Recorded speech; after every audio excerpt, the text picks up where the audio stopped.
What is up, everyone, and welcome back to my channel. In today's video, I'm going to be covering something that I get asked a lot, and that is how to become a recruiting machine in your network marketing business. So I'm going to be giving you 6 tips today.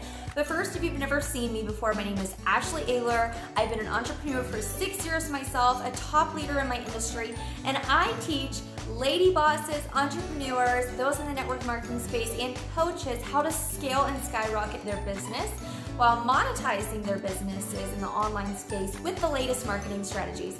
So if you want to learn 6 ways to become a recruiting machine in your business, then stick around because that's what I'm about to be covering. So tip number 1 is you need posture and authority. And what do I mean by this? Simply put, you need to show up and show your followers that you have authority, meaning you have the solution to their problem. And the truth is, at the end of the day, we're all selfish beings, whether we want to admit it or not. And we all want to know what is in it for me. What can I get from this? What will I benefit from by investing in this course, by investing in this product, by investing in this new business endeavor? So some ways that you can show some posture and authority is simply by sharing your stories and getting yourself out there and showing yourself as someone who knows what they're talking about, who is having success, and by featuring other people's success stories. And tip number 3 is I want you to be excited. If you are genuinely excited about what you are doing, it's not going to be something that you have to forcefully exude. It's something that you are naturally going to be able to portray. So I can't tell you how many times I have signed up people in my network marketing company and they have initially came and reached out to me because I was so excited and they were attracted to that excitement. Because let's face it, most people, even if they paint a pretty picture on social media or online, we all have struggles, we all have problems, we all want a break in life. And if we can portray that we're excited and we're having fun with what we're doing, that alone is going to attract more people into our circle and to want to inquire on what it is that we're doing.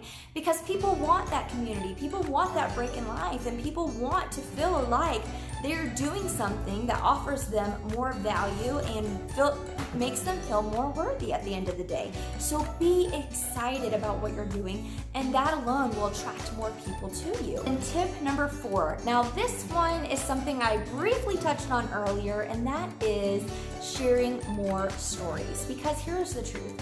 Facts tell, but stories sell. And you can tell facts all day long, but that doesn't pull on someone's heartstrings, that doesn't tell a story, that doesn't resonate with them in a way that a story would. Think of those commercials of the sad animals that are, starving to death or whatever the case may be. They first feature the story and they sell the emotion, and then they ask you to donate to their charity or whatever the product is that they are trying to sell. So think of it that way. When you're making a post or a piece of content, or you're even prospecting someone, think of a story that you can share. I always tell people that I coach and people on my team, if you don't have stories of your own yet, we have what we call an ATM system. It's a private community that we add our potentials into, and they can see a ton of stories that are featured in there. But let's say you don't have something like that. So what I want you to do is to keep track of what I like to call a story bank. And what a story bank is maybe you see someone on your team or a sideline or someone that has had success, or they have a testimony of how they were able to get off their post-baby weight, and you can now save that story. So when you're talking to someone in the future who is looking to lose that post-baby weight, you now have that story saved in your story bank, whether you use the Evernote app, a Notes app, or whatever you want to save it on. You now have that you can refer to from your story bank, and that is how you're going to get closer to that sale and that close, or even a story bank on the business side. Maybe it's someone who is able to pay off all their debt, Whatever that story is, I want you to save these because at the end of the day, it's the stories that sell. And then tip number 5 is I want you to always be planting the seed. So it's the importance of and what I mean by that, here's a perfect example. Maybe you're talking to someone that is interested in the customer side of things, but you want to know, are they open to the business? So one easy approach is just to simply ask them, hey, are you interested in just ordering as a customer, or are you interested in ordering as a customer but also making money or also earning some additional income?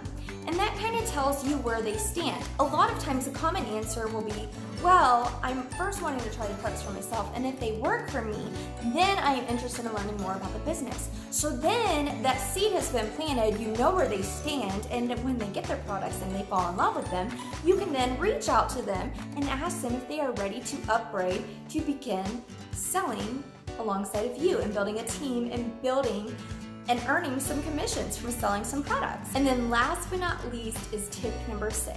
And this one is so important. It is always be connecting and networking, because at the end of the day, we call this network marketing. And even if you're in a coaching business, it's about networking and connecting with people. It's a relationship business.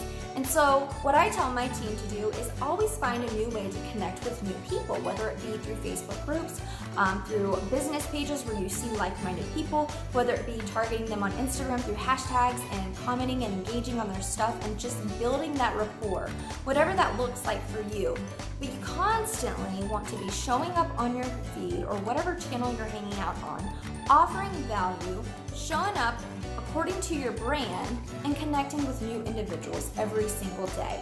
Because without connecting with new individuals, you're going to get to a place in your business where you hit a plateau and you're like, oh my God, no one's interested anymore. And it's because you've gone through your entire warm market. So it's important to constantly be connecting with new people, so that way you can target cold market people who then the goal is to turn them into a warm market by following you and getting to know you a little bit more. And then they will do business with you when they know, and trust you. Then they'll want to do business with you. Now you may be like, okay, I am super excited to be connecting with new people, but I don't know what to say. So I have got you. If you click the link below, I'm actually providing you with my free prospecting scripts that you can get. It almost gets me 100% response rate. And the reason behind that is because simply I reach out to people in a way that is genuine. I treat them like a human being, and then they respond to me. Even if they're not interested in my business or my opportunity, it's still a new connection. And it's not awkward at the end of the day. You don't feel like you just spammed someone, sent them a cold message. They aren't going to be inclined to block you or run the other way. And so if you want those scripts, definitely be sure to grab them below. And also, if you want more tips and trainings and insider secrets and a little bit more hands-on from me, be sure to join my free Facebook community. You can also find that link below and join us, and I hope to see you on the inside. So until next time, have an awesome day. Bye.